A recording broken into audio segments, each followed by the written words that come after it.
Pizza एक ऐसी dish है जो सबको पसंद है, चाहे वो छोटा हो या बड़ा, या अमीर हो या गरीब। लेकिन गरीबों को पिज्जा नसीब कहाँ होता है। ऐसे ही गांव के एक लड़के कबीर को भी पिज्जा खाने का बहुत शौक था। वो सोचता था कि पता नहीं पिज्जे में ऐसा क्या खास होता है कि शहर के सब लोग उसे इतना शौक से खाते हैं।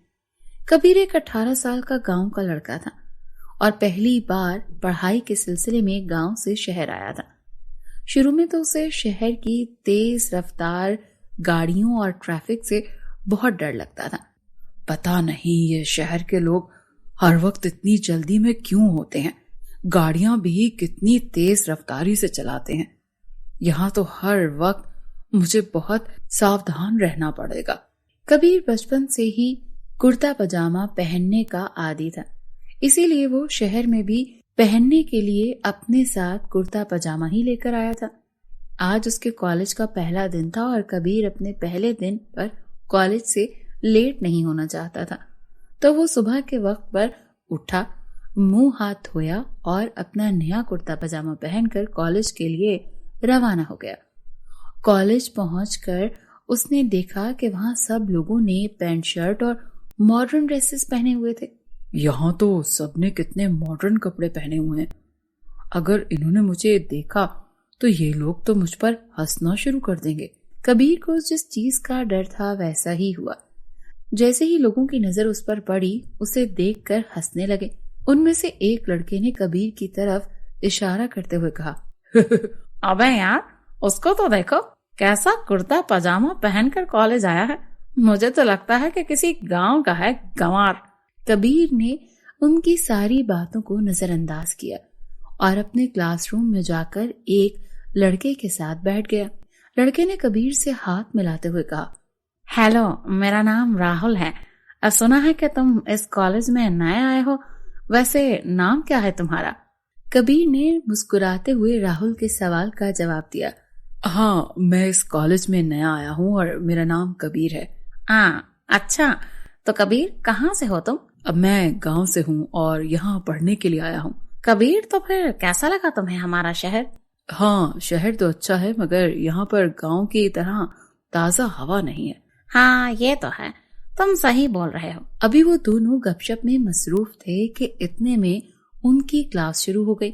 आधे घंटे की क्लास के बाद जब क्लास खत्म हुई तो सब स्टूडेंट्स को बहुत भूख लगी हुई थी।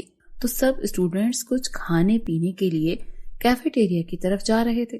तभी रीटा नाम की एक लड़की राहुल के पास आई और बोली, चलो राहुल, कुछ खा ले, कैफेटेरिया जाते हैं, मुझे बहुत भूख लगी है। हाँ रीटा, चलते हैं। और कबीर, तुम भी हमारे साथ चलो। हाँ, चलो, मुझे भी बहुत भूख लगी है।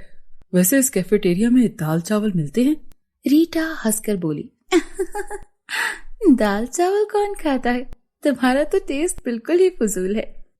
कबीर, तुम रीटा की बात का बुरा मत मनाना, ये तो ऐसे ही है। और रीटा, तुम्हें भी ऐसा नहीं कहना चाहिए, ये बहुत ही बुरी बात है। कबीर हमारे कॉलेज में नया आया है। मुझे ज्ञान देने की कोई जरूरत नहीं है, मैं जानती हूँ मुझे क्या कहना चाहिए और क्या नहीं। और हाँ, अगर तुम्हें बहुत शौक है इस कबीर के साथ लंच पर जाने का तो तुम जाओ, मैं किसी और के साथ चली जाऊंगी। ये कहकर रीटा वहां से चली गई। छोड़ो उसको, आज मैं तुम्हें एक अच्छी चीज खिलाऊंगा। राहुल कबीर को शहर की एक अच्छी पिज्जा शॉप में ले गया। वो दोनों वहां एक अच्छी सी टेबल पर बैठ गए। फिर कबीर ने कहा, वाह, दुकान तो बहुत अच्छी है। वैसे यहाँ पर खाने को क्या मिलेगा? अभी कबीर ने अपनी बात मुकम्मल ही नहीं की थी कि इतनी देर में उनकी टेबल पर वेटर मेन्यू कार्ड लेकर आ गया। Hello sir, welcome to yummy pizza. आप लोग क्या ऑर्डर करना चाहेंगे? राहुल ने वेटर के सवाल का जवाब देते हुए कहा, 2 paneer tikka pizza please. Okay sir. Waiter order लेकर चला गया और कुछ ही देर के बाद गर्मा गर्म पिज्जा ले आया। कबीर ने ऐसी चीज पहले कभी नहीं देखी थी। अरे, ये तो इतनी बड़ी गोल रोटी है। नहीं कबीर, इस गोल रोटी को पिज्जा कहते हैं।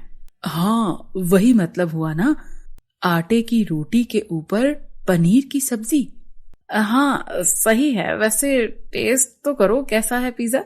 कबीर ने जैसे ही पहला बाइट लिया तो उसे ऐसा लगा कि उसने इस जैसी स्वादिष्ट चीज कभी जिंदगी में नहीं खाई है।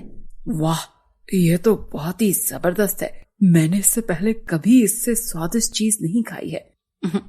खाया भी कहाँ होगा, गांव में ये सब कहाँ मिलता है। हाँ, वैसे तुमने सही कहा, शहर में ही मिलता है ये सब कुछ, इसलिए तो सबको शहर में रहना बहुत ज्यादा पसंद है। गांव भी बुरा नहीं है। अब देखो ना, ये यहाँ पे ताजा हवा नहीं है, और गांव में कितनी ताजा हवा है, कितने बड़े बड़े दरख्त हैं। मैं भी गांव से ही हूँ, मगर बचपन में ही मैं शहर शिफ्ट हो गया था, इसीलिए मैं बचपन ही से शहर में रहता हूँ। और वो जो रीटा है ना, वो मेरी बचपन की दोस्त है। हम दोनों साथ स्कूल में थे और अब हम सेम कॉलेज में भी हैं। खैर जो भी है, मैं तो अब से रोजाना पिज्जा ही खाया करूंगा। बहुत मजे का है। अच्छा ठीक है। कबीर को तो पिज्जा बहुत ही अच्छा लगा। वो और राहुल बहुत अच्छे दोस्त बन गए। अब रोज कॉलेज के बाद राहुल और कबीर पिज्जा खाने जाया करते थे। वह रोज पिज्जे का कोई नया फ्लेवर टेस्ट करते थे, कभी चिकन टिक्का तो कभी पेपरोनी पिज्जा। हर रोज तरह तरह के पिज्जा खाते खाते कबीर पिज्जे का एक्सपर्ट बन गया था।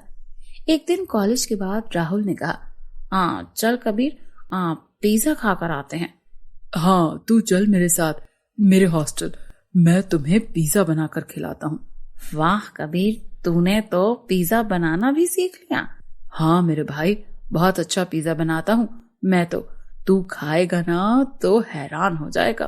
तो चल, आज तेरे हाथ का बना हुआ पिज्जा खाते हैं। कबीर राहुल को लेकर अपने हॉस्टल रूम में आ गया और हॉस्टल रूम में पहुंचकर उसने अपना कॉलेज बैग अपने कमरे में रखा और फिर किचन में आकर उसने पहले आटा गूंदा और फिर पिज्जे का डो बनाया। उसके बाद उस पर पिज्जा सॉस लगाया, उसके ऊपर चीज, मशरूम्स, चिकन और शिमला मिर्ची डालकर उसे कढ़ाई में ही बेक करने के लिए छोड़ दिया। 1 घंटे बाद पिज्जा बनकर तैयार हो गया। राहुल ने कबीर के हाथ का बना हुआ पिज्जा खाया और वो हैरान हो गया। पिज्जा बहुत स्वादिष्ट बना था। वाह कबीर, तूने तो कमाल कर दिया। ये पिज्जा तो बहुत ही अच्छा है, उस दुकान से भी अच्छा जहाँ से हम हमेशा खाते हैं। अब बचपन से ही मुझे खाना बनाने का बहुत शौक था, शायद इसी वजह से बहुत अच्छा बना है। मैं सोच रहा हूँ कि क्यों ना हम कोई पिज्जा बनाने का बिजनेस शुरू करें। कमाई की कमाई और पेट पूजा की पेट पूजा। तुम्हारा क्या ख्याल है इस बारे में? आइडिया तो अच्छा है तुम्हारा। कल कॉलेज में कल्चरल फेस्टिवल है, तो हम दोनों वहाँ पिज्जे का स्टॉल लगा लेते हैं, बहुत कमाई होगी। हाँ ठीक है, मुझे कोई मसला नहीं है। फिर अगले ही दिन उन्होंने कॉलेज में पिज्जे का स्टॉल लगाया और पिज्जा खरीदने वालों की एक लंबी लाइन बन गई। इतने में वहाँ रीटा आई और राहुल से कहा, अरे वाह राहुल, तू भी इस देहाती के साथ रहकर इसी की तरह का हो गया है और गरीबों की तरह स्टॉल लगाया हुआ है। कोई भी काम छोटा नहीं होता रीटा। पिज्जा बनाना कोई इतना बड़ा काम भी नहीं है। पिज्जा बेच के तुम कितना ही कमा लोगे। कम से कम हम कुछ मेहनत तो कर रहे हैं ना। तुम्हारी तरह खाली खड़े होकर बातें तो नहीं कर रहे हैं। मैं तुम लोगों की तरह इतनी लो स्टैंडर्ड नहीं हूँ कि स्टॉल लगाकर पिज्जा बेचना शुरू कर दूं। मैं अपना बहुत बड़ा बिजनेस करूंगी और बहुत मशहूर हो जाऊंगी। तुम लोग यहीं स्टॉल लगाकर पिज्जा बेचते रहना। ये कहकर रीटा जाने ही लगी थी कि कबीर ने उसे आवाज देकर रोक लिया। हाँ बोलो गांव के लड़के, क्या बात है? मैडम देखना, एक दिन मैं दुनिया का सबसे बड़ा पिज्जा बनाऊंगा और पूरी दुनिया में मशहूर हो जाऊंगा। दुनिया का सबसे बड़ा पिज्जा और वो भी एक गांव का लड़का? ये क्या तुम कोई मजाक कर रहे हो? क्यों मैडम, मैं क्यों दुनिया का सबसे बड़ा पिज्जा नहीं बना सकता? ठीक है, अगर तुमने दुनिया का सबसे बड़ा पिज्जा बना लिया तो मैं पूरे कॉलेज के सामने तुम्हारे पैर पकड़कर माफी मांगूंगी। ठीक है मैडम, फिर दोबारा मिलते हैं कुछ ही दिनों के बाद। जब कबीर और राहुल कॉलेज से हॉस्टल वापस आए तो राहुल ने कहा, यार कबीर, तुमने चैलेंज तो कर दिया है, मगर हम यहाँ पर इतना बड़ा पिज्जा बनाएंगे कैसे? उसके लिए तो हमें बहुत सारी जगह की जरूरत होगी। हम यहाँ पिज्जा नहीं बनाएंगे। तो फिर कहाँ बनाएंगे?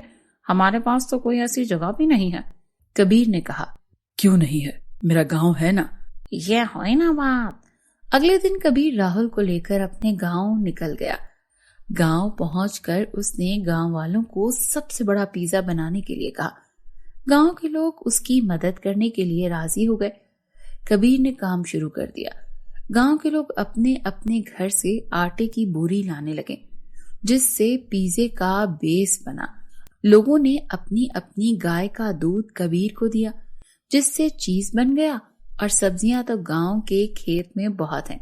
राहुल ने अपने टॉक से मीडिया वालों को गांव बुला लिया और मीडिया वाले गांव में दुनिया का सबसे बड़ा पिज्जा बनाने के काम को देख रहे थे और टीवी पर लाइव टेलीकास्ट कर रहे थे। जैसा कि आप देख सकते हैं कि गांव के एक सादे से लड़के ने दुनिया का सबसे बड़ा पिज्जा बना रहा है। जुड़े रहिए हमारे साथ ये जानने के लिए कि पिज्जा आखिर बनकर तैयार होता भी है कि नहीं। लगातार 1 हफ्ते की मेहनत के बाद दुनिया का सबसे बड़ा पिज्जा बनकर तैयार हो गया और गांव वालों का दिल खुशी से बाग बाग हो गया। और ये पिज्जा बनाने का प्रोसेस टीवी पर टेलीकास्ट भी किया गया। बड़े बड़े लोगों ने टीवी पर कबीर का बड़ा पिज्जा देखा और उनके पास एक अमीर आदमी का फोन आया। तुम लोग बहुत फेमस हो गए हो। तुम लोग हर गांव और शहर में एक पिज्जे का रेस्टोरेंट खोल लो। मैं तुम लोगों पर इन्वेस्ट करने के लिए तैयार हूँ। कबीर और राहुल आज बहुत खुश थे। उन्होंने कुछ ही दिनों के अंदर हर गांव और शहर में अपना एक पिज्जे का रेस्टोरेंट खोल लिया। पैसे हो तो क्या कुछ नहीं हो सकता। राहुल और कबीर अब करोड़पति बन गए थे। फिर एक दिन वो अपने कॉलेज गए तो उनको वहां रीटा मिली। उसने कहा, वाह, तुम दोनों तो बहुत अमीर हो गए हो और इतने बड़े बड़े पिज्जा के रेस्टोरेंट भी हैं। रीटा ने पूरे कॉलेज के सामने कबीर से माफी मांगते हुए कहा, मुझे माफ कर दो कबीर, मैंने तुम्हें हमेशा बहुत बुरा भला कहा। कबीर ने रीटा को माफ कर दिया और फिर कबीर और राहुल बिजनेस पार्टनर्स बनकर बहुत पैसे कमाने लगे।